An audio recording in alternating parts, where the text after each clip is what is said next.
Hey, folks, welcome back to Ike Live. Small weather delay, Pete Lusick. Wind, lightning, rain, hail. We saw the lights flicker here in the Ike Live studio. Weather's getting crazy here. Let me ask you this. It's a little off topic, and Brian's already mad at me because we've been going late all night. But is global warming real? Don't look at anybody else in the studio. Look at me. Okay. Is global warming? Don't look at him because these guys give you bad ideas. They answer the wrong way. Trump. Is global warming real? Huge. Is global warming real, Pete? Yeah, there's definitely a change going on right now. The question in my mind is it cyclical, like we see all in everything that happens on the planet? We're going through a phase where it is warming, and then we're going to be going back to to normal conditions. Right. I don't know. I certainly get the argument. The carbon footprint that we're all putting out there. Right. I get it. But I just see cycles going over and over again. But I will tell you this: it has rained around here more than I've ever seen it. Having to fish the Chesapeake all the time. Oh my gosh, the muddy water just keeps coming and coming and coming. It's impossible. Yeah. It's impossible to pattern. Brought to you by Hurricane Pete. So it's Yo, Shaw. Can I say something to that, Mike, real quick? Yeah, Dave. I love your theories. All right, Give me an opinion. There's aliens, man. Brian, this may be a long show. No, Come on. it's going to be quick. Uh, A couple million years ago, New Jersey was a mile under ice. There was no SUVs driving around. A million years ago. Couple million. A long time ago. A couple million. All right, how about Lake Champlain was carved out by glaciers? There was no SUVs That's driving true. around. We're definitely global poisoning. Right. I don't know if we're warming. Right. You know what I mean? But come on. The goddamn whole North America, the whole Great Plains, the reason why they're great farming is because of all glaciers that receded and grinded all that shit up. Yeah. To make it great land to plant shit on. Yeah. There was no... That's the technical way, too. There was no Suburbans driving around or bass Right. boats, two-cylinder engines. Right. But they got, come on. Yeah. no global warming. Yeah. I don't know, Global man. poisoning, yes. Yeah. The reason I say that is I'd agree with you, Pete. I'd agree that this has been a weird weather year. Mm-hmm. Not just here in New Jersey and the Northeast, but everywhere. Everywhere I went, it's been wet, rainy, high, dirty water, lightning, hail, tornado, everywhere. Yep. It's weird. I mean, we've had in South Jersey here, we've had, I want to say, 3 or 4 tornado warnings in the last month or so. Dave, Never ever. Dude, in Runnymede, never, ever. Not in my lifetime. When we were young, Yeah, but was there that shit? We live these little tiny lives compared to I don't the know whole though. deal. But I'm saying in New Jersey. Here's the thing: us talking this kind of science is about as important as iCast Best in Show. Okay, what we're saying right now is as relevant as that fucking spider. You're right. No, But it's a really nice spot. You know what's pretty relevant? I don't know if you knew this or not, but I am better at flipping than Bill Lowen. I know that. Yes. I know that. You want to get pat yourself on the back more, Pete. Tell me a little bit about it. What do you got? Pete, tell us more about yourself, please. Tell us more about your eyes. You had Folks at home. there was a flipping contest. They have a flipping contest sponsored by American Rod Company, and as a cash and rod sponsored person, I was invited to participate. Nice. Yeah. And anyway, in first round, it's just 2 guys. They flip into a target similar to throwing those. What's it when you beanbags? Quakes. Beanbags, yeah. Beanbags, yeah. But we got to flip this little beanbag into the hole. You get 3 points in the middle. You get 1 point around. And anyway, I took down Bill Lowen in the first round. Wow. It was close. Dude, he's a great flipper because he's a river guy. He's a river rat. Yeah. Yeah. He's a professional flipper. Yeah. And I just squeaked by him. And then I ran up against Andy Montgomery in round 2. Yeah. And we were both terrible. We both did really well in the first round. But I can tell you this, fishing tournaments and doing the flipping contest, I was way more nervous in the flipping contest. You had the handshake. I did, man. Now you know what Brian goes through every day. Shortening his Shortening of breath.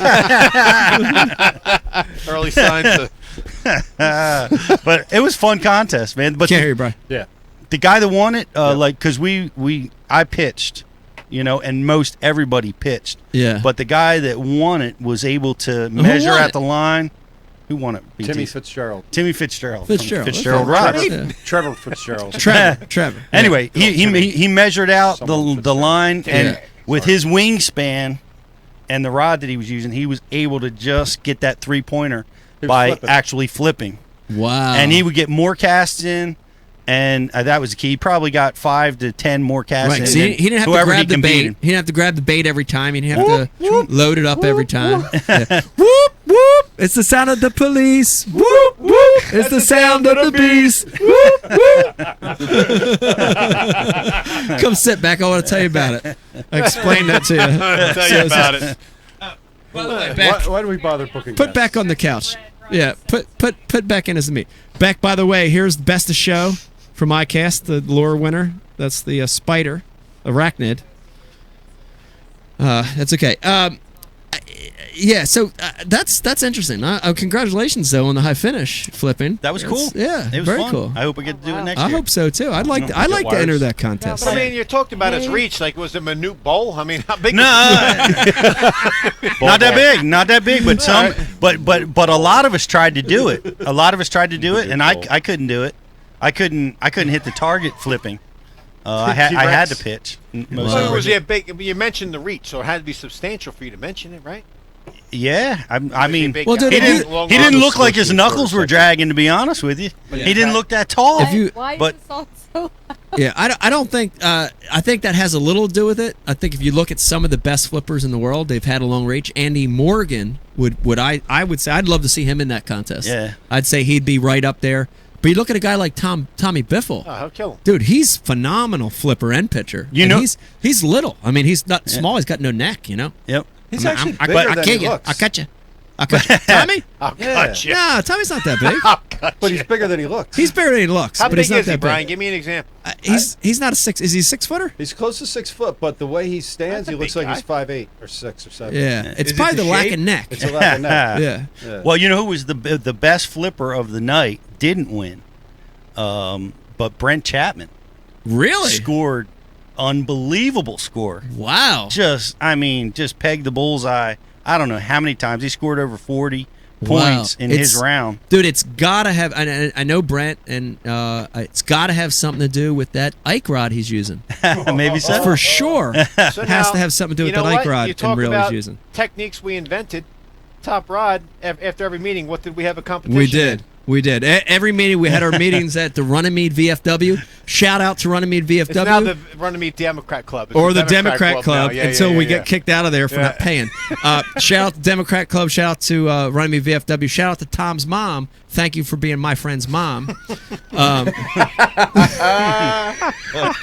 Thank you. We did. We had those Yeah. every meeting. Yeah. We had flipping and pitching contests. Yeah. It was cool. It's a fun part of the sport. That exhibition Yeah. part of the sport. Yeah, It's fun. It was Yeah. really cool. Really cool event. I can tell you, it's well attended. Eric Jackson was in there. Wow, with his kayak or with his flipping? With his vodka bottle. All right, so Beck, before we get into, we've got Morgan coming on in a couple minutes here. We're going to talk all Hobie. We're going to talk amazing new stuff they got Hobie. going on. What? Give us. Why am I the You're police? making me laugh. Oh, you want to hear the police story? So, we were in the office. You had left at this point. We're in the office, kind of just discussing a lot of stuff, but the show in general. And it's funny because you always find a great time to like squash stuff that ends up terribly wrong. And say this is I'm saying it in a good way. Here comes Like another you're power very, very good. You're very good at knowing when we're drifting to something that's dangerous. And you kibosh it, you squash it. So we came up with this thing. We're like, and we were brainstorming up there because the new studio is going to have better technology. Brian's actually going to have buttons at work. He's We're going to gonna have a police siren. He's going to have a real sound system. A whole light bar. And we were talking about, we started brainstorming, we're like sirens, lights. Every time Becky comes in, lights, sirens. And then we're like, no, we'll play that KRS song. Woo, woo. And then we started thinking, no, we can't play for more than 11 seconds or, it's copyright infringement. But if you sing it, it's okay. So then it's just, so now every time you So come you in. guys are going to record yourself singing it, or you're No, just going to as No, soon we're as just I gonna see sing you it. standing there, because I'm always sitting here on Point Man. I'm gonna let everybody Point know Man. you're in the area. Yes. So We are still on the air. we are. Dave, you're gonna be like I the take a hot little boy on the credit for corner. that. We are still on the air. You're right. You're right. 5-0. No, we do give you credit for that. The from a management standpoint of getting these stuff to work, you've been critical in this Ike Live show. It's gone on 5 or 6 years. Beck, give us your real quick. We had talked a whole first segment about it, but I do want to get your update. What feelings on iCast? Good, bad? You want to talk a little bit about it? You were there. You worked hard as everybody did. Yeah, I actually thought that it was a lighter iCast. Lighter attendance Lighter iCast. attendance. Okay. I It's really interesting. We'll have to felt- ask Ken about that. Yeah. But, I mean, we were swamped. We were busy. I mean, every single second was accounted for, Yeah. and it was crazy.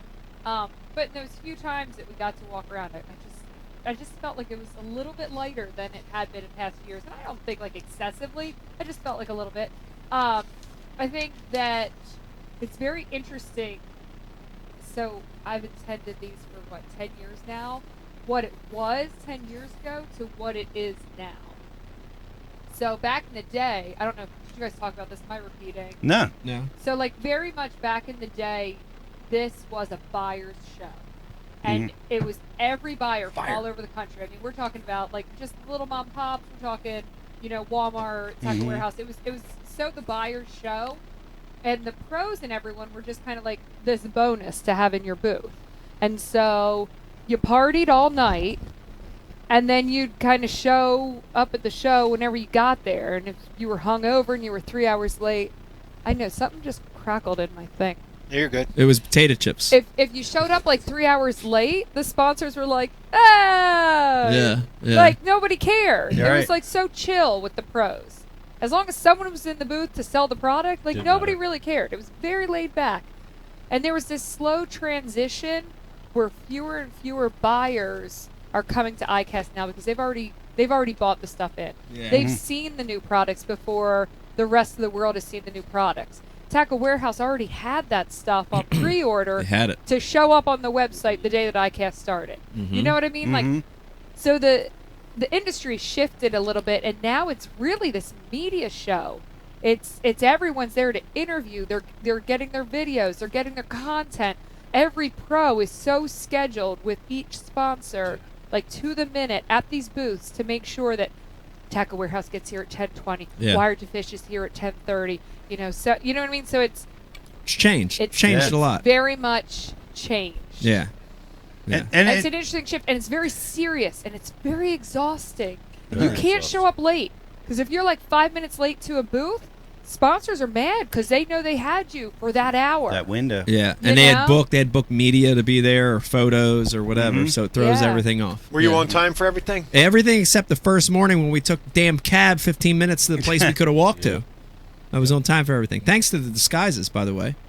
Yeah, well, now I don't even, it's not just me moving him around, so Janet comes as well. So that Handlers. if one of us Yep. has to go, at Charles, we look at the He needs booth it. locations before the show, and our schedule is thought out so that we don't have to move him too Dave, we far. might have to get you involved I'll next year help because you. it's like You wear a the mask muscle. like the Mexican police. Like when the Mexican cops take a drug suspect in court, they'll have masks on. Just put the whole ski mask on, dude. that might be an idea. I We mean- said masks. But if all of us wear the ski mask and go in different directions, and you go where you're supposed to go, Yeah, dude. The funniest thing, and this happened during the BU Live segment, which we did on Friday. We did it from 2 to 3. I invite everybody, if you're watching right now, sign up to BU. Pete, where can they go to sign up? 'Cause Bashu.tv. Go to bashu.tv. Great content over there, and I want you to watch this live segment we did. And we gave our own best of show, unbiased best of show Right. from Mike Nice. Live. Who was your best show? My best of show, I was a little biased, and I did also say the treble hook. Founder's beer. No, it was the treble. It was the treble hook. I honestly, it won, and I believed it should win. And we talked about it tonight. I thought that was the best show. But in the thing we were talking about, Beck, I don't know if you heard this because you were sitting over there, but we were talking about the whole costume thing and how it really didn't work, And then I said the same thing you did, Dave. I said we need full masks next year. Full masks. And Pete jumped in and said, "Hey, why don't you just wear a mask of me? Nobody recognizes me anyway. When I'm walking around. So now it's sail right through iCast. Pete Mask is the next term. Well, Mike, it doesn't really help when you're wearing your Ike hat. That's with true. your beard. So it's like, That's- oh, look, it's Ike wearing a beard. Right, but that's the other problem. Yeah. The other Wonder part who of the, this straight brim hat with a beard is. Yeah, exactly. Part of the problem was with the hat. nines on. part of the problem was the badge. I kept forgetting to take the badge off or turn it around. But Yeah. the main Yeah, problem, Pete, was the arm candy, right there. Ah, She gave it away. she gave it away. Every Why did you wear a time. beard? She gave it No. away. You should have put the That beard would've on been back. funny. Would've been That's good. what everyone said. Like they weren't sure, and then they saw me, and they're like, "Oh yeah, I knew Yeah, it was him." yeah. Becky, you What got was to your paint best- your face or something next I year, know. like Pete, like what was William your Wallace. unofficial best in show? I picked a fishing line, Cortland fishing line. They have a silent braid Listen to that this. Listen to this. This is interesting. that reduces noise by 30 to 40% through Portland? Cortland. It's in New York. Okay. It's made here in the States, and yeah, it's 16 strand braid. It's quieter, significantly quieter than any other braid. Interesting. Yeah. And they come in all the different sizes, all the They, regular no, braid? they had a 50-pound braid that's a silent braid. They're flipping braid, 50 That's all pound. they have. At the moment, I think that's all they have in the silent braid, but I'm not sure. That's what they had, in the show. So that is going to make a difference, I think. Yeah, Brian, Yeah. what did you pick? I don't remember. What did you pick for your BU best of show? It was missile, I picked the glide bait, mate, the glide bait. Oh, okay, because it freaking works. all right. Catches 'em. Justin did missile. Justin did missile. That's Yeah. right. JK did the missile bait, and I thought the missile stuff was pretty innovative Yeah. too. Yeah, they did some With the great fire stuff. tails. Fire tails, really cool. Everything old is new again, isn't it? We were Yeah, it is. talking about that. Yep. Speaking of new products, we're going to continue it. This is the Ike Live iCast special. Brian Carpenter. Michael? In a little bit, I'd like to get Morgan on How the line. about right now? You do? Okay. I'd like to get Morgan on right now, and we're going to talk about innovative products, Pete. This one, there are certain products that shine, that you get there and there's a buzz around it. And this, I'd say, the new Hobie product was buzzing around iCast. So, who better to talk to right now? We're going to get this guy on the phone. A real good friend, one of the head honchos over at Hobie. We're going to get him on the line right now. We have Morgan. Here he goes. We've got Morgan joining us via Skype. We're going to find out exactly where he's at. I don't know if he's traveling or home. We're going to find out right now. But joining us from Hobie Kayaks, the one and only Morgan Promitz joining us. Morgan. What's up, guys? How you I'm doing? Here in Oceanside, California, in the office. Woo! So just been working away. Heading to Australia tomorrow for the Hobie Fishing Worlds. Wow. So it'd be fun. The life of travel from beautiful Orlando, Florida at iCast with a short week in between, now to Australia for Hobie Worlds. You're a jet setter. You're jet setting. You're jet setting. You're a jet setter. All right. You are a jet setter. All right. Morgan, let's start. We got a lot of I people. wonder if that's my internet or your guys. I don't know. It's probably ours. We have terrible storms right here in New Jersey right Yeah. now, so it's probably on our side. Morgan, a lot of people watching and listening right now. Tell us exactly what's your role at Hobie? What are you doing? I know you've been there forever. You've been there for a long time. Let everybody know what Yeah. you do at Hobie. So I'm the senior fishing brand manager, and basically I'm part of a team that does everything from product development, involved in sales, marketing, promotion. We fish our brains out when we can, when we're not working. We're out there kayak fishing. But yeah, just a little bit of everything, and go to a lot of trade shows and get to hang out with cool folks like you guys. So it's fun. Dude, let me tell you, you've got the life. I got to admit, and I want everybody to go to my YouTube channel and go to the Goin' Ike Season 3, and I got an opportunity to fish with Morgan, Pete, out on the West Coast. Dude, it was one of the most incredible fishing experiences I've ever had. Not just in a kayak, not just in a Hobie, but all together. The experience that I had with Morgan was unbelievable, dude. Dude, we caught how many species of fish did we catch in one day? Had to be 10 or a dozen. Yeah, I lost count. It might have even been more than that. It was it was super fun having you out here because obviously it was my first time getting to fish with you, and that was really cool to get you out on the Pacific, out there in the ocean, targeting something a little different than bass. But unfortunately, what we're going for, the yellowtail and white sea bass and stuff, weren't really around much at that time. But I think we made the best of it with those bonita. We caught tons of different rockfish, and then you got that big old slug of a halibut. We got. That was cool. You caught a big. So the sheep's head, right? Is that what you call it? A sheep? Was it a sheep's head? What was that? That weird. Yeah, that was a crazy fish, dude. Yeah. I think you were calling them something. Oh, bucktooth. Yeah. Yeah. Teeth sticking out the front of their mouth. So, yeah. They eat molars. urchins and crabs and lobster and all kinds of crustaceans down there. So they're really, really cool fish to catch. Dude, it was They fight amazing. hard. It was amazing. It was an amazing experience. I want everybody to go back to that episode, go on like season 3 and watch it. Got a chance to fish with Morgan. What part of California were you fishing? We were down at towards San Diego, Okay. right on the coast, and one of the most amazing parts of the whole process, Pete, were the kayak launches that we did from the beach. And I think people take that for granted. You see ocean kayak fishing, you see inshore fishing, and say, well, you know, it's amazing to just get out there and just start doing it. Morgan, jump into that. There's a art to launching a kayak and breaking waves on the beach. You got to get out past There's the an breakers. art to it. I had to learn it from Morgan, and I wasn't very good at it until I had to pick up some pointers. Talk about that a little bit.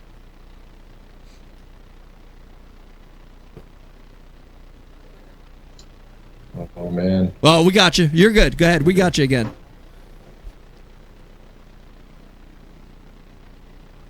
Pete, I'll explain it. It was. I'm thinking of the movie Castaway dude, when he had to get out past the breakers. Exactly the same scenario. Yeah. You know, we were fishing out of PA, I think 14s at the time. Yeah. And it was All right. it was scary. It was I intimidating. can imagine. I mean, Yeah. you got to be able to be worried about capsizing. I mean, Yeah, I mean, I've watched plenty of YouTube videos of guys that didn't know how to do it, and they ended up upside down or back on the beach. Morgan, you want to talk a little bit about the process of launching on that surf?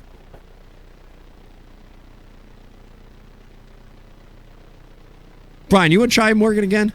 Yeah, I mean, he's live. He's having an audio problem. Okay. You there, Morgan? We can see you. We can hear you. No. Oh, you're back. Okay, you got us? Shoot, man. This connection's bad.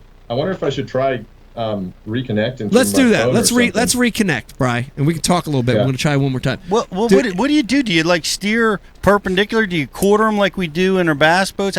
How do you get through the damn surf? There's a technique to it, and it's timing. A lot of it had to do with timing to when that wave would crest.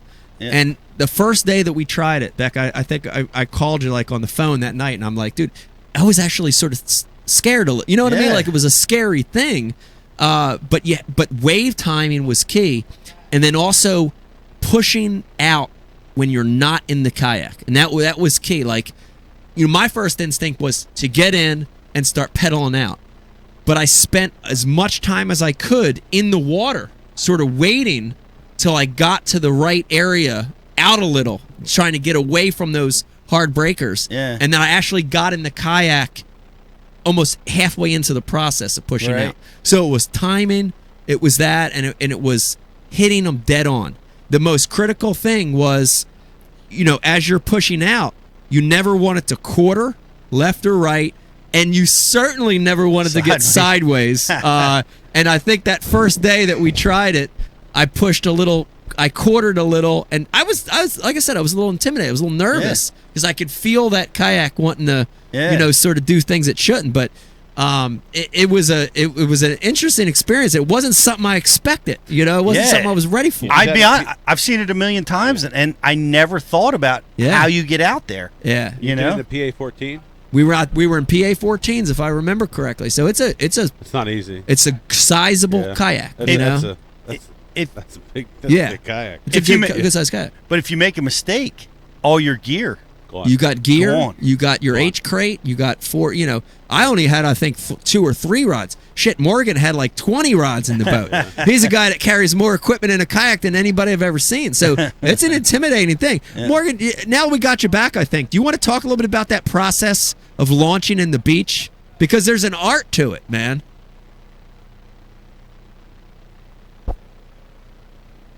Bri?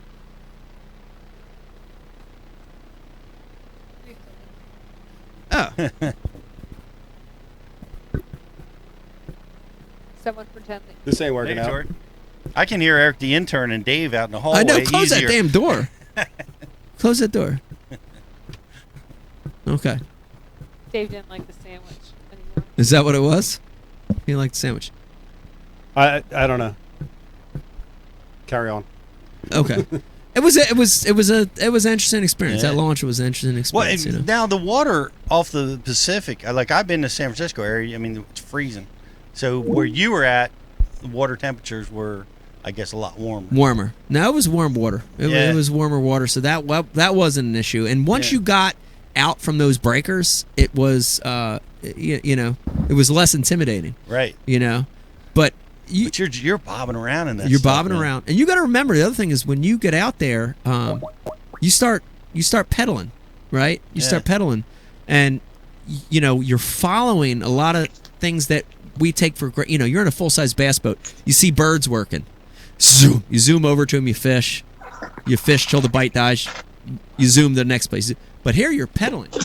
So there are times when we see the birds working. You got to get there, and dude, you can feel the burn in your leg. Yeah.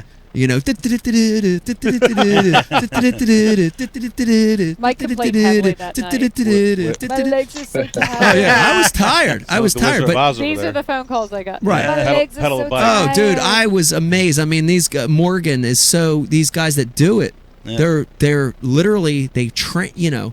They do it so much they've trained for it. Yeah. So here I am with Morgan's probably in a kayak 100 times a year, 200 maybe 200 times a year. I'm in a kayak about 50, right? So, and certainly not in the ocean a lot. So, dude, Yeah. I'm like, oh my god. But then you get to them and you bail on them, you bail on them, you bail on them, and you go to the next one, you bail on them, and you never know what you're going to catch. You're in the ocean, and I remember the end of the first day, and I can remember being so far out that I almost couldn't see the beach anymore. Wow. Oh, no. And you Forget see that. these cliffs, and that Nope. is an intimidating feeling. Yeah. You know what I mean? You're so little in such a big environment, but that same feeling of intimidation is the beauty of ocean kayak fishing. It's the beauty of it. You know what I mean? It's you're not in a party boat with other dudes. You're not 50 feet up on this high deck, dude. You're right there. You're at eye level with these. You know what I mean? Mm-hmm. It was scary, and it was also the beauty of it at the same time. Morgan, can you hear us? Do we have you back? We have I a connection. can. Hopefully, Oh, third yes! time's a charm here. Oh yes, third time's a charm. Yeah. Morgan, I was trying. I was doing a really bad job of explaining the art of getting that kayak through the surf. Talk us through that a little bit, because Pete's intrigued by that whole thing, and it's difficult. Yeah. So there's definitely, if the surf's kind of big, there's some surge happening, and water kind of going up onto the sand and pulling back. So you just want to keep your kayak straight when you're heading out. Don't ever let it get sucked sideways. So I kind of just hold on to it on both sides and keep it pointed right into the waves, and then kind of wait it out to where you're keeping an eye on the waves and watching those sets rolling through, and you kind of get your timing down. And once you notice a few waves have gone through, and you get what you call a lull, where the waves are a little less, you hop on and pedal your butt off like crazy and keep your nose pointed into the waves and punch through. So that's getting out, and then there's getting in too, which is sometimes not so much fun. But Yeah. Yeah, you did well though. Yeah. I was proud of you. Yeah, it was interesting. It was definitely not. I didn't. We do a lot of planning for a shoot like that, and it wasn't something I had in my mind. It wasn't something in the planning of that. Morgan, right when we lost you, I got into talking about getting far out there and the beauty of that, but also the intimidation of that a little bit. You told me a story about a fish you had hooked that I think it was low light. It was either night or low light, and you had a fish hook that was a massive fish. You know what story I'm talking about? Yeah. Tell us that story, because I want people to listen to this, because I think it's part of the beauty of kayak fishing, and this story really encapsulates that a lot. Tell that story, Morgan. Okay, so we haven't had a squid spawn, at least in this area that we were fishing for a number of years, at least a decent squid spawn. And so this was probably 6 years ago or something. We would launch at 3 a.m, go out there with a headlamp and a light, pedal out there to the grounds where the squid were spawning, and would use a squid jig and catch squid off of the bottom, and sometimes mackerel and stuff like that. Well, I set up in about 120 feet of water off the edge of the canyon, and I had a pretty decent sized mackerel down there. And I remember it was 4:15 in the morning. It was a winter time. It was cold. There was a little bit of a breeze. It was probably blowing like 8 miles an hour, and I was kind of outside of the group of anglers there, and all of a sudden my rod just doubled over and lines started screaming off. And long story short, I couldn't turn my kayak because it was pulling out, the fish was pulling out so much line. I had to loosen my drag, and basically as I got my kayak turned around, it finally, I was almost spooled, and basically I got towed about 2 miles in 15 minutes, and then and then I held my spool and broke the fish off on purpose, because I started imagining jaws swimming back at me or something, and being pissed that I hooked him trying to eat me or something like that. So yeah, there's some big fish out there. Back in the day, they actually used to catch broadbill swordfish and all kinds of things out in that zone, and I still don't know to this day what it was. It could have been a big thresher shark or mako or who knows, maybe a swordfish, but I'll never know. It's crazy. So, Isn't that crazy? Can you imagine, Dave, being out there? I mean, you're already way off the beach. It's 4 in the morning. It's completely black. It's blowing 10. There's chop, and you got something dragging you another 2 miles out, dude. Yeah. I don't know if it's. Yeah, maybe we have. We're not the smartest guys in the world sometimes, but we love fishing. That's a great story. Morgan, I want to talk iCast. This is the iCast special, and before you came on, we were talking about certain products this year were sort of buzzing around the show. Pete mentioned certainly trolling motors. What was a big buzz of the show, and the different brands coming out, the new brands. But the other buzz, again, and it seems almost year after year, but especially this year, the new Hobie product was something big that you guys launched. And I stepped aside with you during the show when I was over at the Hobie booth, and I told you that I had these inside connections, little birdies, even over here on the East Coast, saying, man, Hobie is introducing a game changer. They're like, you're going to want to sell all your Hobies right now. Get rid of them all. Get rid of them all. Something big is happening. And so sort of the world got to see it for the first time before iCast started on Tuesday. Talk a little bit about what are we talking about here? What created all this buzz? The Mirage Drive 360. 360? So it's a 360, so you can pedal in any direction that you want now. So we've had forward for a number of years, and then a couple of years, or 2 or 3 years ago, we were introduced reverse, so the 180, so you go forward or backwards. And now we have a drive where the fins can just pivot 360 degrees, and you can go sideways, backwards, whatever direction you want. And we've, it's been in development for a long time, like almost 6 years. And wow. Basically the way that I look at it is it's a human powered trolling motor on your kayak. It just allows you to do things on the Hobie that no other kayak can do.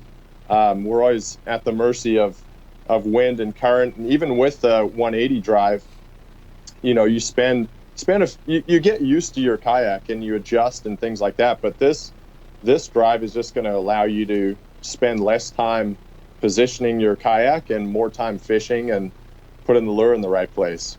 Yeah, So, I mean, I can tell you boat positioning, Pete. I've known that since forever, how important boat positioning is, and this thing in kayak fishing is gonna change the game. It's also got to significantly help you when you have a fish that's trying to tow you 2 miles out to sea. It's true. well, I don't know. That one that one I looked at my GPS and I was going 8 miles an hour, and all I could do was just steer my kayak. Wow. Anyways, but Wow. so the 360, when we started working on it and developing it, we really had bass fishing in mind. How can we make our boats more maneuverable, get into tighter areas? How can you shimmy sideways and make a cast down the edge of a dock or something like that? Open water guys like myself, when I'm at home, because I do a little bit of everything, fishing, they might not need the 360 as much as someone who's fishing shorelines or docks or certain kinds of structure like that. Although using it offshore, I have found it really handy for when you're trying to pinpoint and stay in position over the top of a reef or rock pile and jig right on top of those fish and hold yourself there. It's definitely advantageous, and like any fishing tool, right? If it saves you time and allows you to spend more time with your lure in the right place, it's something we're all going to want, because we all want to maximize our time on the water and to catch more fish. So I think it's going to be popular. Judging by iCast, it's going to be popular. It's like spot lock for kayaks, Yeah. Pete. It's like spot lock for kayaks. It's like the anchoring feature. I love the way you described it, because you got, it's got to be, I mean, that's a big advantage for us with a trolling motor. Yeah. Because we need to get parallel. Yeah. We need to hit the angles, the corners, and now, you're going to have the ability to do that in kayak. It's cool, because in the bass world, fishing cover structure, dude, that's what you do. And instantly you think of situations like standing timber, Lake Fork, Santee. You think of, Morgan mentioned docks, rock outcroppings, like all those things where boat positioning is critical. Wind or waves are pushing you up on the habitat, and you need to step off. You gotta stay off it. You gotta make that turn to make that angle, to make that cast. Yep. It's going to be key stuff. Morgan, I want to talk to you about that Tuesday. And it's interesting because iCast always starts on Wednesday, ends on Friday. And Tuesday, they have a on-the-water demo. And I think that's relatively new to iCast, right? Maybe the last few years or whatever. And this was my first one. And literally, Becky and I, the plane landed. We hopped in a cab. Becky dropped me off, literally, opened the cab door and said, "Get out!"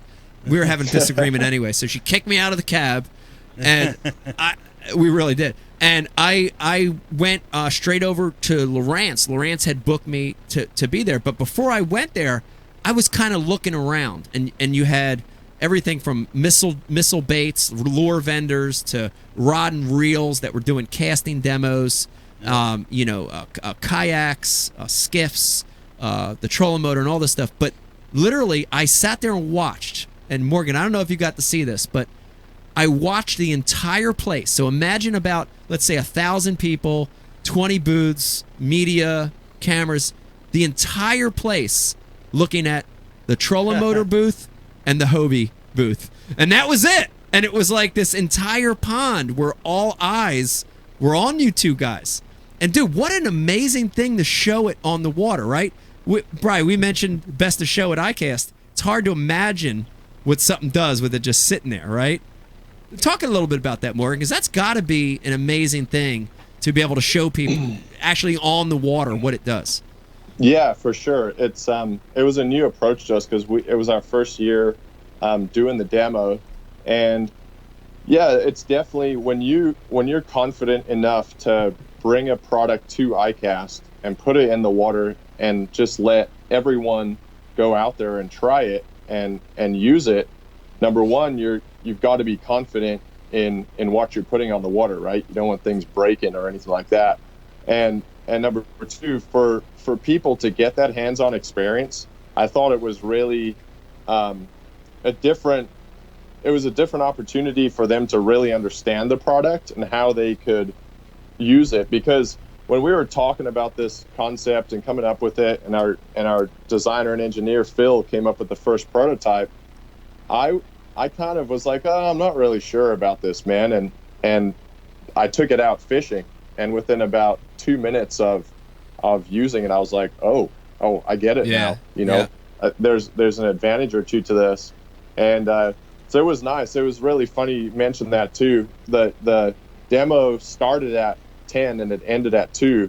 But we had people lined up at 9 a.m. to start doing videos. We're trying to set up and stuff. Crazy. And then crazy. We had it was almost 3 o'clock, and a lot of booths had packed up and gone home, and there were still 3 Hobies on the water and the Lowrance boat with the trolling motor. And that's the truth. That's a great way to explain it. Everyone else had packed up, and the only two booths there were Hobie and Lowrance. It was unbelievable, dude. Everyone was there for those 2 booths, and everything else was, didn't matter.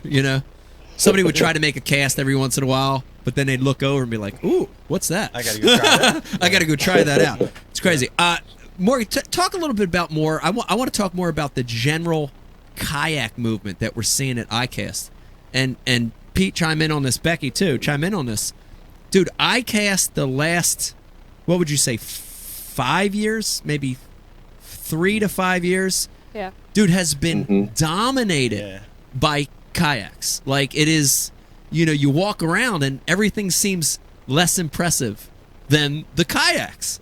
Why is that? Talk a little bit about that, Morgan. It's incredible. Yeah, I think, kayak fishing's just been growing for 15 years. And then I think about 6 years ago or 8 years ago, it started really, becoming mainstream. When we used to go to trade shows, people used to walk by our booth and they would point at they call them the flippers, and they would just laugh at them, and they would look at a kayak and go, "Oh man, I'm a big guy. Kayaks are tippy."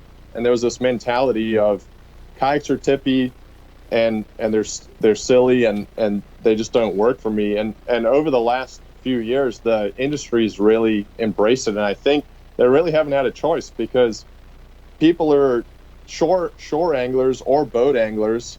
You're kind of almost one or the other, right? I grew up a shore angler, and for me, getting into a kayak was a way to get off the shore and access water. And I think a lot of people are able to do that now with kayaks.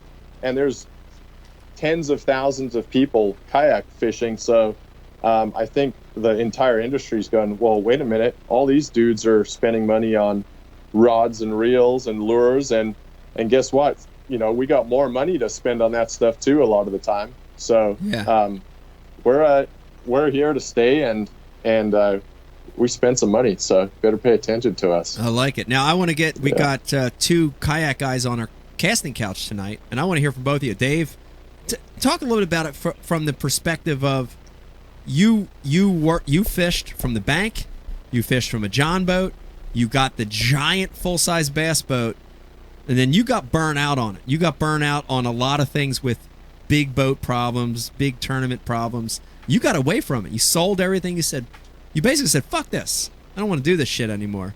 And kayak fishing revived your love for the sport. Talk a little bit about that. I know we've mentioned this before on Ike Live, but I want you to talk about that again. Very much what he said. Like, I was the guy that looked at the kayak and like, that's fruity. Like, it won't support my weight. Right. Like, I'll never be you're in a big that. guy. You're a big guy. And then till you get in one. Right. And you're like, wow, this isn't what I thought it was. Yeah. Much more stable than a canoe. Yeah. About as stable as a John boat. Yeah.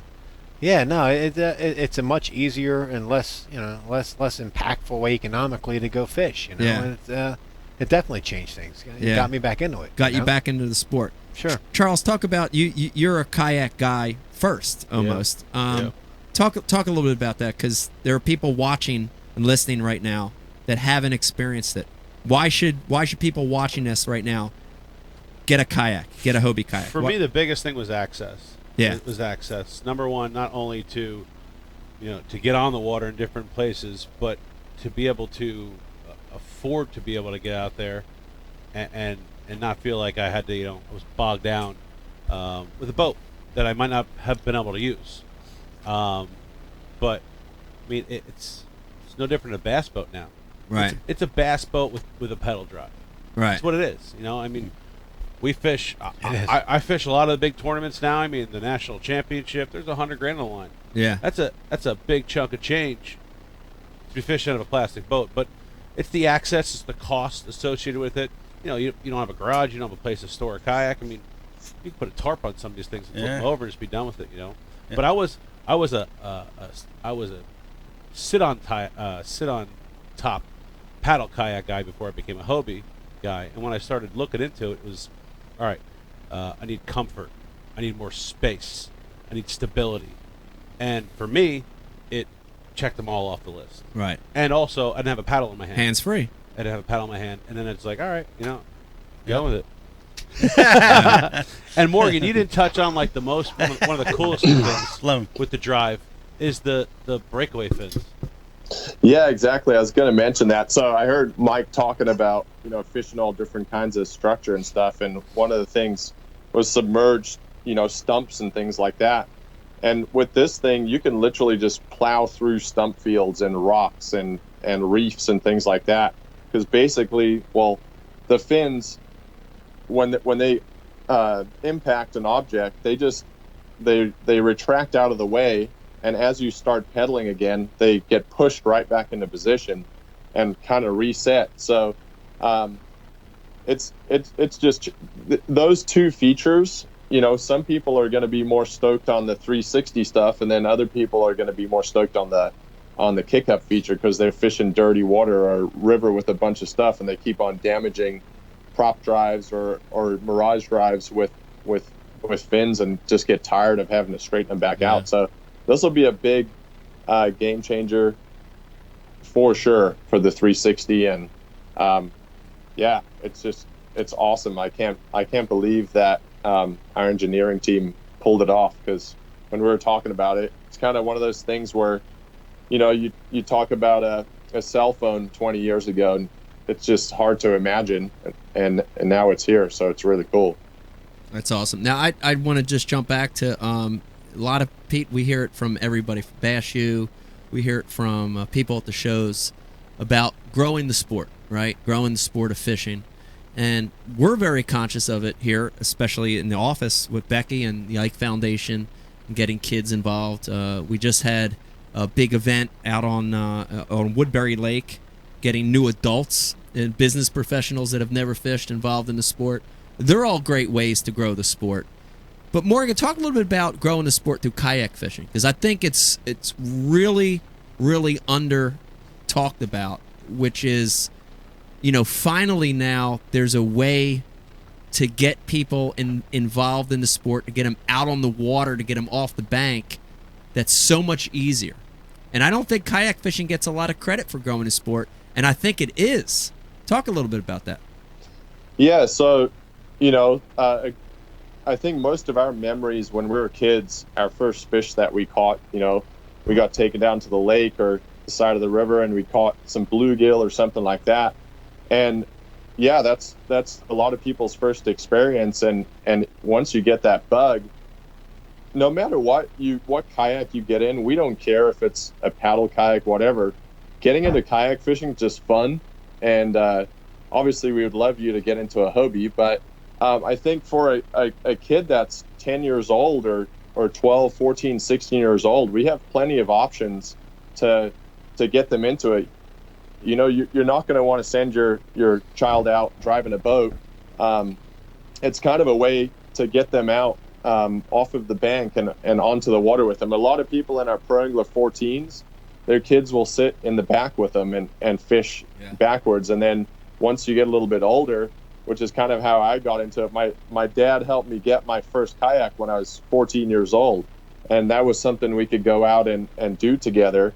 And it was great, and Hobie's involved in hundreds of grassroots tournaments around the country that, we try to promote the sport and grow it.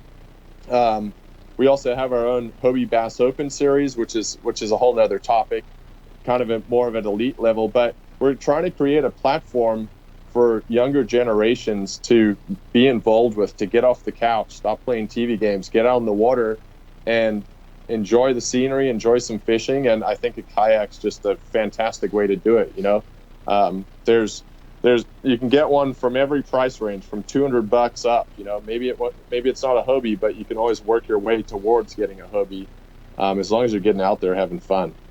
I like it. All right, I'm Riz. What do we got coming through? We have anything coming through the IMs for Morgan or about Hobie fishing? Hold on, I can't hear you. Hey, put him through. Hold on a second, I can't hear you. Patch him through. Okay, there we go. Now I'm live. Kayak fishing in general, we have a lot of people on our message board that are certainly into the kayak fishing. And one of the things that keeps coming up is the ability to get into the skinny water on a kayak. You know, you can get access to these places that, you know, Mike, Pete, we can't get, you know, our full-size glass boats into these backwater canals and these areas that the kayaks get into. And, you know, being able to just drop it in off the top of your car or off the back of your truck, it allows you to fish water that other guys can't. Yeah, I'd agree with that. Mm-hmm. Yeah, we don't need a boat launch either, you know. So if it's just a little pathway leading down to some water, we're able to get back there, which is pretty cool.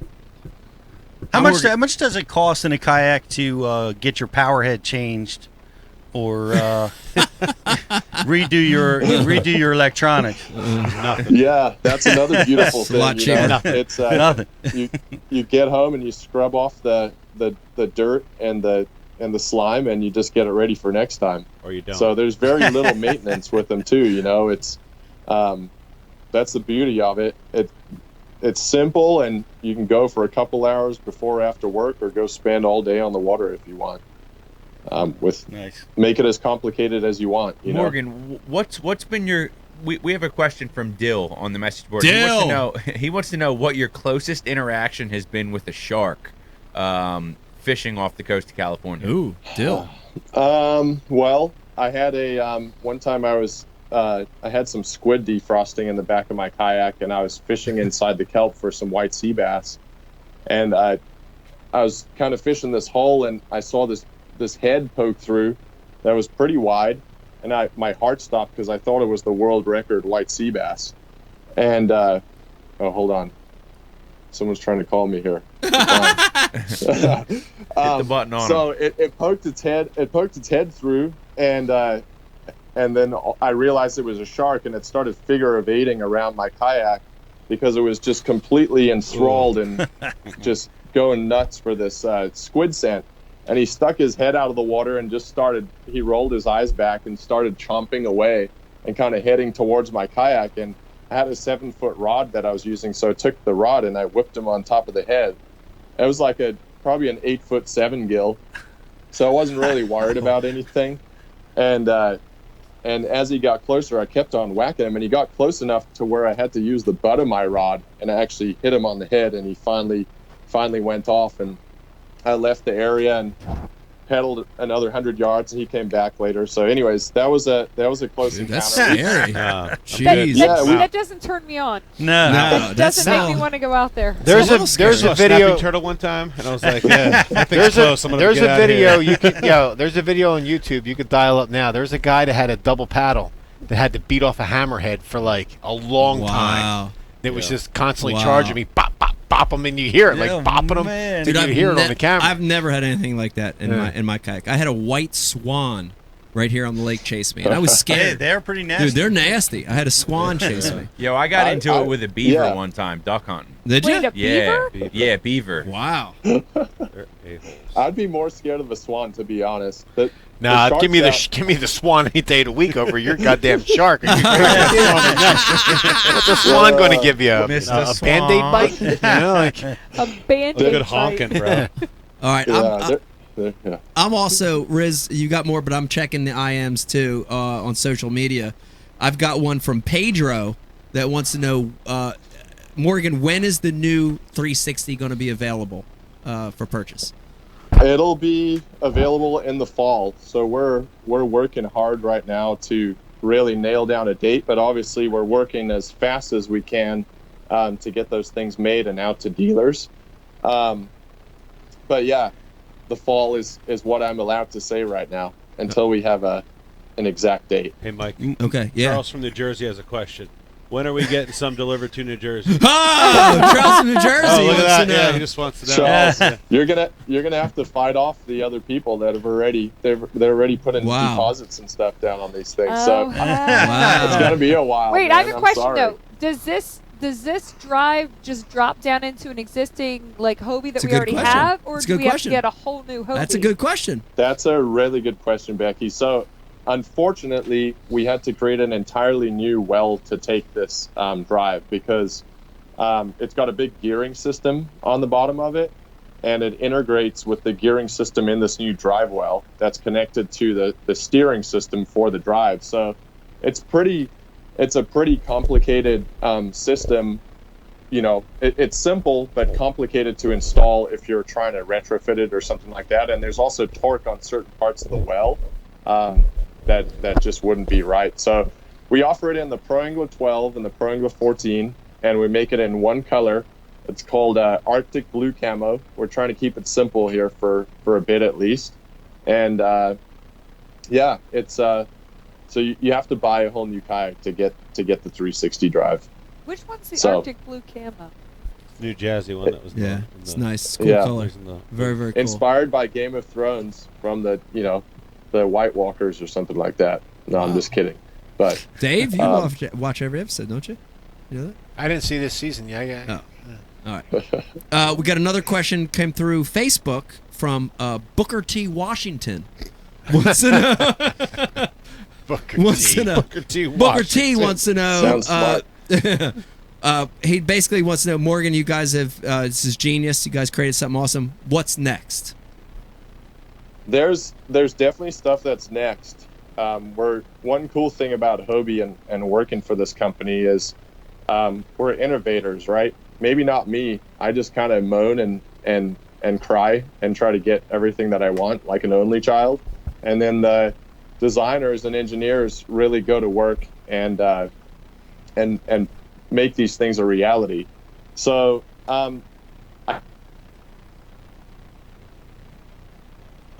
So hold on, while he's dying right there. No, he's not dying. No, he's frozen. still there. Yeah, No, no, there we he got is. you. We got you. Yeah, Go ahead. Morgan. We got you. Okay. Okay, good. So yeah, it's the future is bright. We're always working on cool stuff, and if you think that kayak fishing can't keep evolving, we'll make sure it will. You know, That's come awesome. up with some I feel more like cool we stuff. should all go around the room and guess what's next because I have We so should. many ideas in my head. We can. You wanna Live do that? well. Well, let me do the last one because I like to take one from Instagram, one from Facebook, and one from Twitter. This one from Twitter is from Baby Jesus, and the question is, Morgan, is it true Randy Howell traded you out $5,000 worth of Livingston lures and a date with Robin for a Hobie sponsorship? Oh, jeez, wow, that's it's not true. Unfortunately, the rumors have spread around, and it's just not true. Unfortunately, you were really hoping for a date with Robin. She's really nice. No, Randy's an awesome guy, man. We're happy to have him be associated with the product, and we got Randy and Mike up there flying the flag, man, and we're proud to have both you guys. So Love it. There you have Yeah. it, Baby Jesus. You're wrong. Can we rumors. go back to these ideas though? All right, I have ideas. a lot of All ideas. right, take a guess, Pete. The A next new the concept next for kayak's Hobie. going to be I don't forget what you call that technology, the hydro, I got where my it floats notepad. around on the water surface.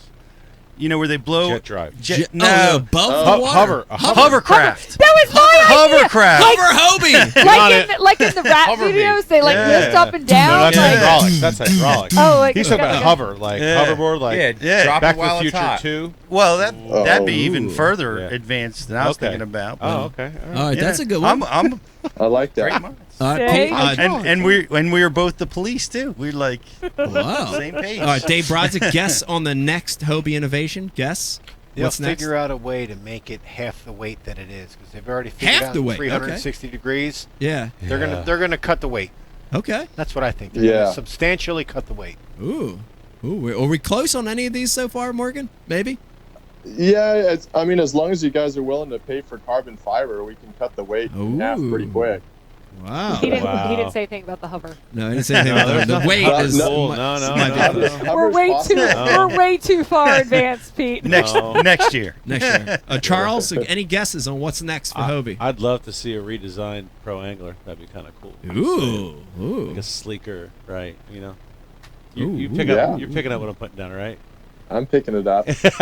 I know you, Charles. I like to see that. That'd be kind of cool. I know. Something with power pole, built in kind of thing. Power pole ready. Like the Outback. Wow. Saying, that'd be pretty jazzy. What about the like that Ike idea. Foundation kayak? Oh, I like this. Like Tell me more. totally- Ike Foundation colors? Tell me more. Tell me more. Branded, yeah. Tell me more. Sweet. Co-branded? Yeah, kayak? that'd be pretty fly. I like that it. would be bad to the bone. Wow. Yeah, I mean, that's doable. So we just gotta. I hope you already Just gotta rocked make some it of those happen. teal colors. Yeah. See, Doable. so I feel like this would totally be in their ballpark. All right. All right, that gives us some good ideas. All cast members need to receive one for testing. By That's the way, right. Testing. If Yeah. that's Testing. ever a Especially that new possibility. 360 drive. Right. We gotta You get- ever fish out of a kayak, Pete? No, I've been in a kayak out here just a little bit. But I've been in one a little bit, but not that much. It was a canoe. You know, the kids have them and use them. I mean, Stella at 5 was in hers, and she could do the pedal drive. Oh, yeah. Before that, Vegas used to just toss her in his H crate and take her around. I think What's that? My sister. I don't know. Was that legal? It's Like, just or- my sister. Yeah. In most states. I She love loved it. She'd just She squat did. in She there loved and it, she'd hang yeah. out for hours. Yeah. It was great. I think Jake, my son's 9. I think he would love it. I think he would love just having access and that freedom, you know, because he's always trying. Whenever he's in my boat, he's always telling me what to do. And, you know, I'm like, no, we can't go there. No, we're not going. And so I think he would just love. You let that him get freedom. behind the power and drive it? The boat, yeah. Yeah. I let him. He can't reach the pedal, so he just stands there and drives. He likes it. That's cool. Hey, but you know, we keep talking about the kayaks, Yeah. but Hobie also makes a really mean paddleboard. They make a great 'Cause paddleboard. I'm You a love your paddleboarder. paddleboard. I'm not as Yeah. much a kayaker as I'm a paddleboarder, and I've had a couple now, and I have the one that you can inflate. That is the sturdiest Yeah, it's paddleboard pretty I've had amazing. yet, and I totally did not think. I'll be honest. Like when I first got it, I was like, "Oh, this thing's gonna tip. I can't do headstands on this. Like I'm going over." It has been the sturdiest paddleboard I've had. Yeah. Pretty amazing. Headstands. What are you doing? Yoga out there? Yeah, man. She's doing Yoda Wow. out there. Yoda, yeah. Star Wars and Yoda. Yeah. Is that Yeah. Wookiee or something like that? It's unbelievable. Morgan, Definitely wasn't I got to tell you, honestly, we talked about this at the very, very beginning of the show. Very exciting launch of the 360. Definitely one of the highlights of iCast, in my opinion. Way above the Spider. Slightly above the Lowrance trolling motor, but definitely one of the hottest product launches I've seen at iCast. I think there's a big buzz about it, and I know it's going to be big for you guys. Very, very excited to get our own here, Charles, in New Jersey sooner or later. Can't wait to get one out on the lake, and excited to get in one. Exciting. Yeah, well, I think we might be able to do that soon, Mike. Yes. Just Charles isn't allowed to come though. Okay, that's all right. Yeah. That's I'm okay. just He's kidding. he's I have to busy. work anyway. Yeah, he's Yeah. busy he's gotta selling. work. Boss lady. He's But we can just send videos to him, right? That's really helpful. Thanks, Yeah. guys. You guys are the best. It's always spreadsheet weather for Charles. Yeah, never it's fishing weather. so Never fishing weather. It's always spreadsheet weather. Morgan, thanks for joining us tonight. Appreciate it a lot, and can't wait to fish with you again, bro. We got to get out in the boat again. Same here. Yeah. Same here. I can't wait either. And I know your Ike Foundation kayak fishing tournament's coming up real soon, right? We Yeah. do. Beck, you want to like- talk about that real quick when Morgan's still on the phone? Yeah, we got it coming up. August 10th. So we need everyone to sign up, especially all our local folks. But the winner gets to go out to Arkansas, Hot Springs, right, Morgan, for the BOS. Yes. So the event qualifies. I believe the winner qualifies for the Hobie BOS, which stands for Bass Open Shootout.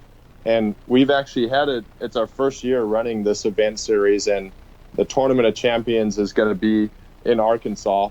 And So that's going to be exciting. And then we're going to be doing it again next year too. So check it out. There you have it, everybody. Morgan, thank you for joining us tonight. Yeah. Thank you, guys. All right. Appreciate it. Talk to you soon. All right. Y'all take care. Dude, that's awesome. I mean, Hobie Kayaks, they're definitely growing the sport, dude. You got to admit that. If you don't see that, you're blind, because it's growing the sport for sure. I think it's awesome. It's a great avenue for people coming out of high school or college to be able to get out there and fish, to compete, to enjoy it. The downside of this conversation and many of the conversations tonight, Charles, I think there's no need for you to follow up on the lunker hunt proposals. Yeah, no, you were planning on sending out. That's sailed along with that. What are you talking about? We're supporting the product. When that spider sat We've down got beside one Ike, right here. it washed my hopes and dreams away. It's actually one of the only best of shows that we've shown here tonight. Yeah. The With this bitsy spider. Ike smashed the water spout. We're not dissing him whatsoever. And a Freddy Frog, that's up there, right? That's there. Now, I want a little bit. We're going to take a break here in just a second, but Brian the Carpenter, do you want to jump into one of the mic spots? Do you want to give an update on the Ike Live boat build a little bit? You want to talk a little bit about that? I know people are excited about it. We've seen some new videos.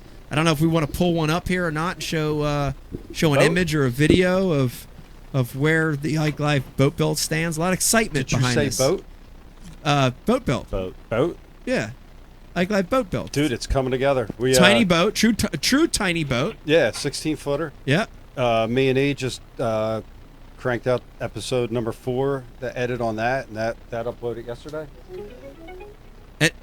Well, hello. Wow. And that's episode 4, jazzy. correct, if I'm wrong, was decking. Yes. Okay. Framing and decking. and the hatches and live wells and all that business. And next week we're gonna, I believe we're either gonna do live wells, probably the live well, Lloyd. Yeah. The live well, all the plumbing and everything that goes into the live well. Lloyd well. Yeah, Lloyd well. Lloyd well. Yeah. And then everything that's involved in electronics, which is a massive episode. There's so much electronics in that boat. And that little stinker's got a lot going on. So, Yeah. Yeah. Dude, it's really cool. And the interesting thing is, about a month ago, I guess Brian turned me on to a Facebook page called Tiny Boat Nation, and it's, what is it? How many members? Something ridiculous. 40 million. It's not that many, It's but a it's bunch. a lot, and it really makes you realize how many anglers there are out there that have tiny boats. You know, you've got guys with big boats, you've got guys with Hobie Kayaks, you've got bank guys, but there are a ton with 10 to 16, 17-foot John boats. Yes. And these boat builds are a thing. Yeah, These it's boat fun, builds man. are really cool. And there's you a know? lot of really good boat builders on that page. Right. And there's a lot of cool ideas and guys. do They've some cool advanced stuff. They a lot. build their own power poles. Like they build their own power poles and everything. It's crazy. It's crazy. There's a lot. I did mine 30 years ago, Yeah. and I'm You did a tiny boat 30 years ago. yeah. It was just plywood, carpet, Yeah. and a A trolling Viking motor. ship. Yeah. Yeah. The mast. Some wind. And Current current. wind. There was Pete setting the sails. Valhalla of Delaware River. Getting the barrel, Pink skies, sailor's delights. getting the barrels sail. of Captain Morgan's in the boat was Yeah. a challenge. Our Pete's But we first mate, managed. Captain Morgan. Our matey. Barwich, fetch Yeah, me yes, yes. I had on my Pete's mask. Run me Yamaha 99, R. Pull it harder, matey. It's not starting. I have my sights set on the sandbar. Keep rowing, Rock. Keep Look yonder. Pete's quiet killer. Outgoing tide. Go faster. Tie your Pete's knot, Scallywag. matey. Row. I'm telling you, the Earth's not flat; it's round. We're gonna make it. Keep rowing, mate, or I'll pinpoint you in the ace. There he was, standing I'm Pete's pirate, bitches. standing on the banks of the wee Delaware with George Washington. Building me boat. I'm Pete the pirate, bitches. Arr. The fingers. That's when he stole that from Dave Mercer. That escalated quickly.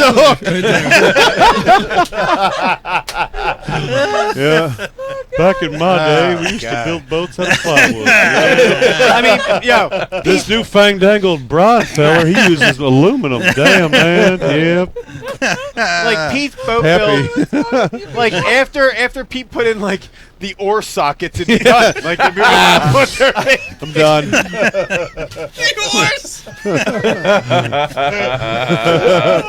all right, guys, we're gonna put in these oar sockets and we're done. I'm done, bitches. Yeah, go float your ass, bitches. That's custom. That's custom. You see, this part of the show is not funny for me. All right, let's get back to Brian's boat build. Right back to Brian. Dude, All right. Pete's boat was way better. Oh my god. It was lit fire, dude. It was lit fire. Before it was Because cool. everyone at home just envisioned a boat that we envisioned. Oh, yeah. An amazing description. You know they Instantly, did. it was like Huck Finn's raft floating down. No, it was like a mix between like a Viking and a pirate Yeah. ship. John Caruso. Yeah. Dude, the interesting Hey. thing is this boat that Pete's talking about. The Pete's built. The Pete's built. The boat that Pete The built. Pete's built. The boat that Pete built. It was like Pete and Boo Radley constructing a boat. Dude, it's maiden Pete. voyage. Pete's What- getting pissed. Was it or was it not? Right here on Lake X. That's what I want to know. I couldn't say, but For it was sure in the it was top on 5. Lake X. It was out there soon. My Wow. boat, I mean, I learned how to fish on Lake X, Yeah. but my boat still exists. The original? The original. This The one life. that we're talking about? The one we're talking We've got to about. get this boat. How do we get it? I need to get a picture. I'm still Start your connected engines. with the guy that bought it, so we'll get pictures of it. Now, does he use it or has he shelved Just it? sitting there. No, he rebuilt it again. Okay. It's like been rebuilt 5 times Right. now. The rebuild. The rebuild of the rebuild. That's what happens when you use plywood. The remix. Yeah. Yeah. Dang. Wow. I don't know what it's looking like now. I think they used it for crabbing for a while and duck hunting. And I don't Wow. know. They didn't sail across the Atlantic like I did. Had an interesting look. There I was, a young Pete, eager to get on the world. I'd like to bass. see this boat. I would like to get a good view of it. Oh, that's amazing. now- Pete, you totally took over. Yeah, you saved Brian from the boat build. You did. I do want to get back to boat build though. This is a new modern thing because we all used to do ours in plywood. Well, like Pete said, we did the same thing Same with our thing. crawdads. Very basic, using plywood. Shit, but you we have to had- redeck it, Oh, over yeah. and over. Get We had soft front and decks mushy. and- We had live wells, back wells. motors, Yeah. front motors. But dude, the interesting thing now is the technology, the materials, and how everybody's trying to outdo each other. I Yeah. love it. I love watching. I love our build. Yeah. But then I look on Tiny Boat Nation. I sent Brian a picture the other day. Dude's got a rod locker, middle storage component on Nice. gas shocks that cut. And I'm like, this is dude. These guys have 5, 7, 10 grand into Yeah. a fucking $500 $500 used Yeah. John boat. Yep. I'm like, this is awesome. Hell yeah. It's a movement, you know. I like it. Yeah, I like it a Brian. lot. People watching, listening right now. People Where watching. where can they watch these? Ike Well, boat they're builds? all uploaded to your YouTube channel, Mike Iconelli's Okay. YouTube channel. Mike Iconelli Fishing and YouTube also channel. on the Ike Live Instagram TV. Okay. Instagram TV. And IkeLive.com. and IkeLive.com. It's got its own page. It does. A word? I didn't know that. That's awesome. word. Oh, word. All Where'd we right. get Well, that? here, Brian. I do these things. The- years Back ago. in The interesting Back in thing the is day. part of this boat build, of course, Brian the Carpenter. Brian, you had amazing Haas. Dave Haas. Dave Shout out Haas to is the Dave, master. He's the master man. Yeah, of yeah. this. Yeah, he's the and man. and we, of course, Eric the intern. Shout out to Eric the intern, still back there somewhere, filming a lot of this, And capturing editing. Yep. and editing a lot of this. But there's also a fourth party involved in this boat build, and we've got him right here in the studio for a second.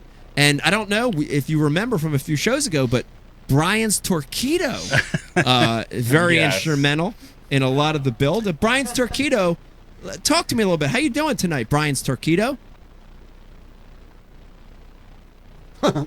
Brian's Torpedo? Pretty bad.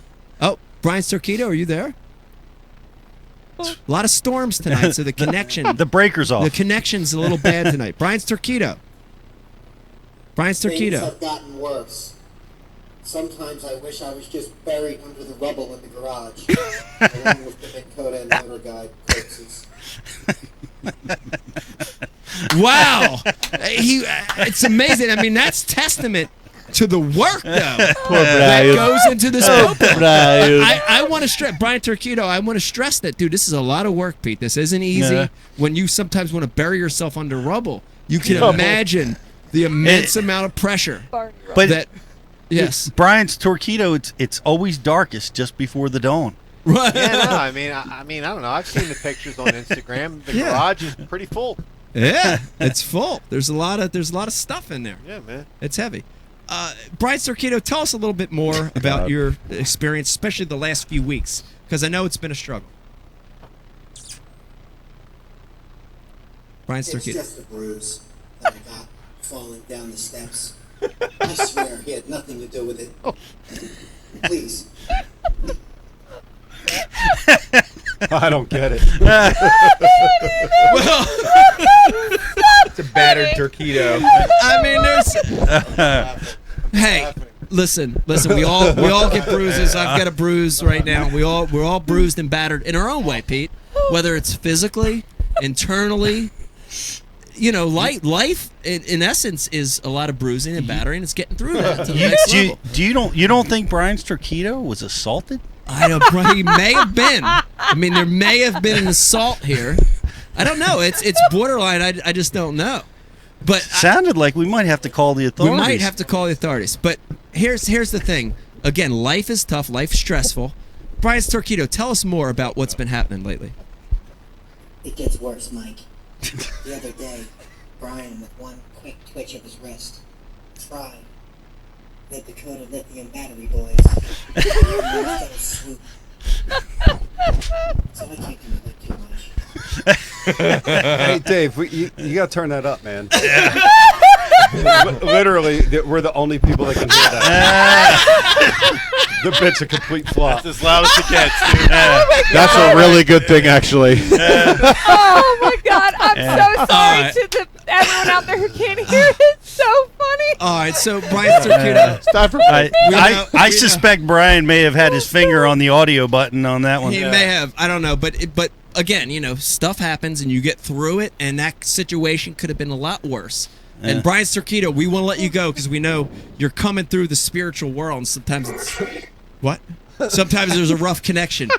But Brian Turquito, leave us a parting thought on where you're at in your life and in this boat build process. The other night when Brian left me out in the rain, a small little white ghost was talking to me about trying to escape with him to Florida.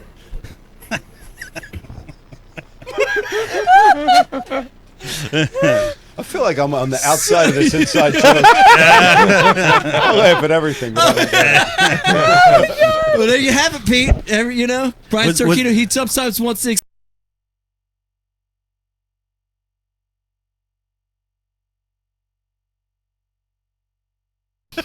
All right, that super. You think the viewers just wonder what's wrong with all of us? I don't know. That super flop of a segment of Brian Turquito is a perfect segue to take one last break here. We're going to go into the third segment. There's no way Ken Duke's talking to us. I don't know. Is Ken still around? I have no idea. All right. I texted him hours ago. All right, here's what we're going to do. Hang in there with us. We're going to come back for one more segment. We may or may not have Ken Duke with us. If the good news is, if we don't have Ken Duke with us, we've got a couple more important things. We're going to be taking our winners, of course, to our Facebook like, share, and comment contest. Also, the best new iCast product ideas and the worst, stinkiest products for Dr. Squatch. We'll be taking those. And last but not least, as a replacement, if Ken Duke can't make it, we're going to get Brian's ghost on the line here. Hang in there with us. When we come back, more Ike Live. It's like, you good, man? You know we're doing a video right now, right? I'm about to go down there and tackle that dude. Hey! Hey there, official world. What's shaking fat cat dude coming at you? Listen, let's talk about something very important. And I'm not talking about Jackie Jaws, Ripping Lips, 2455, and Big Belly Kelly out of a brush pile. I found Primal Urge Foods. Ladies and gentlemen, what Primal Urge Foods is, it is a monthly meat stick box month. Every month you get a box of meat sticks to your door. Retail is probably, I don't know, $30, $40, $14.95 a month. Now you can pick many different varieties. You can pick a surprise box. You get a little bit of this, you get a little bit of that. You get some 24.55 and 5 No, we don't like antibiotics. No antibiotics. And these right here, completely eagle free. Now the gas stations meat sticks you buy probably have eagle in them, they have rhinoceros in them, but we are Americans. America! We're not eating bald eagles in our meat sticks. Guaranteed none of these meat sticks have bald eagle in them. That's the #1 reason to buy these meat sticks. You want to get granddaddy a gift? Hey, you're dating a girl. Ooh, she fine as muscadine wine. And you want to warm up her hair, I'm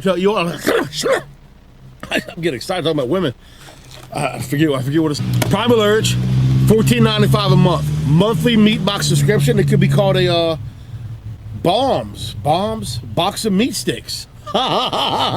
Just do like I do, and every month the box shows up, and I don't know what's going to be in it, but they're all delicious. The meat right there. That is, I tell you what, that's something going right there. It's girthy. It's Fat Cat Newton, Primal Urge Foods. Please, Ike Live is the code, guys. Ike Live. Ike Live is the code. Okay? Primal Urge Foods, Ike Live is the code. It gets you $5 off a box. Okay? 4.5-inch drop shot worm, Bama bug. Finesse jig, PB&J, give me something hard. Hey, KVD here. I didn't always know this much about fishing. 4-aught EWG worm hook. In fact, there was a time when I couldn't tell the difference between a jerkbait and a stickbait. But then I signed up for Mystery Tackle Box, the original monthly tackle subscription. And now I know more about fishing than I do about calculus. And he knows a lot about calculus. Plus, I get amazing extras like free fishing magazines. October 2016. Featured article, 4 places to throw a frog. Exclusive decals. Zombie bass. And how-to videos for all the great baits I receive. How to tune a crankbait. Is that underwater footage I smell? I got goosebumps. So if you're looking to develop enhanced fishing abilities like me, or you just like getting new tackle every month, go to mysterytacklebox.com and get your box today.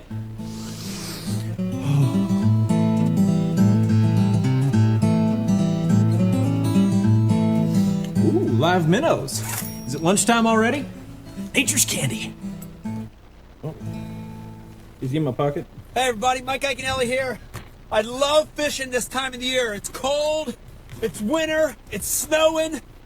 But if you want to prevent the buildup of ice, use Real Snot. Every time I'm fishing this time of the year, I put a couple squirts on all my guides, especially the tip, before I start casting. Try that tip when you're fishing under these cold conditions, and you're going to catch more fish. See you later. There's a special place in our hearts for the tools of the trade. They're what we prep for a good day on the water. They're what we clean after a good day in the field. Flambeau's patented Z-Rust technology protects the gear of today from rust and corrosion. Z-Rust for the performance of tomorrow. Preserve, perform, repeat.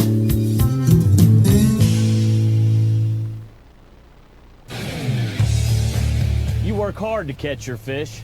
TH Marine has 2 products to ensure your fish survive. The Oxygenator injects 100% pure oxygen into your live well. That increases fish survival by 35%. For the perfect combo, add G-Juice Live Well treatment. It calms fish, stops bleeding, removes ammonia, and replaces slime coat. Get an Oxygenator and G-Juice and keep your fish alive.